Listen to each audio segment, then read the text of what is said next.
mən istərdim, kiçik bir sujetimiz var, biz onu izləyək. Bir müəllim var ki, Aqil müəllim.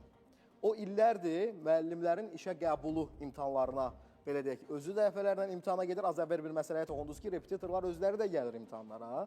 Məsələ həmin o repetitorlardan biri də Aqil Əliyevdir. O Aqil müəllim həmçinin, belə deyək də, gəncləri də hazırlayır imtahanlara. Onun özünün 3 sualı var şəxsən sizə.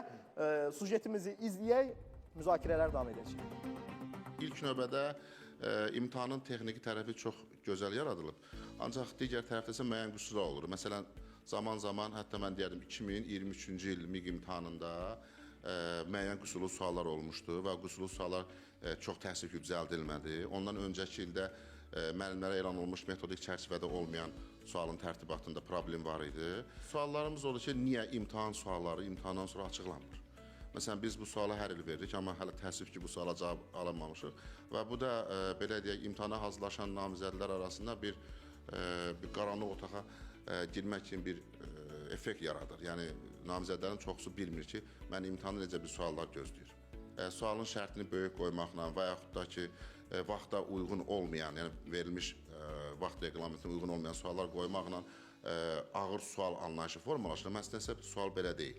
Və biz nəzərə alsaq ki, biz ixtisasdan 40 sualla namizədin biliyini yoxlayırıq. Paralel olaraq onun bacarığını yoxlamaq üçün də sualların integrativ olmasını təmin etməliyik. Nəinki vaxt aparan suallar və yaxud da ki, şərtinin anlaşılması çətin olan suallar qoymaq.